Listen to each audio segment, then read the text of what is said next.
अर्पिता है और मेरा नाम श्रुति है। हम कक्षा 6 और से आपके समक्ष भारत सरकार द्वारा लाई गई नई शिक्षा नीति के बारे में अपने विचार व्यक्त करेंगे। नई शिक्षा नीति करेगी नवयुग का निर्माण, आगे वाला समय देगा उसका प्रमाण। जैसे कि आप सभी जानते ही है, केंद्रीय सरकार द्वारा 29 जुलाई 2020 को नई शिक्षा नीति की घोषणा कर दी गई थी। 34 वर्षों के बाद एक ऐसी शिक्षा आई जो सही मायने में दिशा को बदल कर रख देगी। यह शिक्षा नीति भारतीय शिक्षा नीति को एक वैश्विक पहचान दिलाने का सामर्थ्य रखती है। इसका उद्देश्य भारत के सतत विकास एजेंडा 2030 के लक्ष्य को पूरा करना है, जिससे अंततः सभी को एक समान और गुणवत्तापूर्ण शिक्षा प्राप्त की जाएगी, जिससे जीवन पर्यंत रोजगार के अवसर पर प्राप्त होगा। नई शिक्षा नीति बेरोजगारी को जन्म न देकर आत्मनिर्भरता को बढ़ावा देगी, जिससे देश आत्मनिर्भर बनकर विकास के पथ पर आगे बढ़ेगा। इस नीति के तहत विद्यार्थियों को अपनी रुचि के अनुसार विषयों को लेने की अनुमति होगी।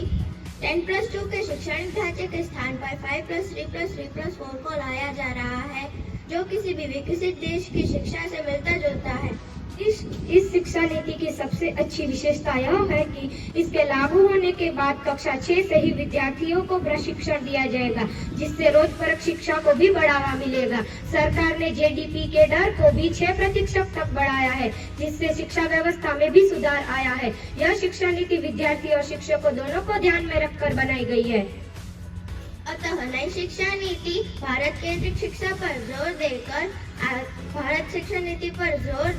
ज्ञान आधारित समाज का निर्माण करेगी। इस प्रकार से यह कहना गलत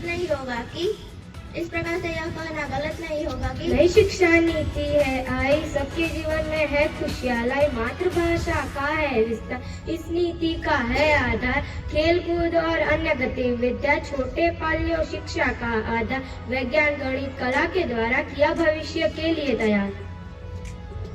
निश्चित पाठ्यक्रम बना आधार, मिला छात्रों को व्यवहारिकता का ज्ञान, अब है गहरी समझ की बारी, विश्लेषता समता है सब पर भारी। लक्ष्य प्राप्ति का पथ दिखलाकर नव भारत का किया निर्माण, नई शिक्षा नीति है आई सबके जीवन में है खुशियाँ लाई। शिक्षित समाज और शिक्षित परिवार देश के विकास का आधार। धन्यवाद।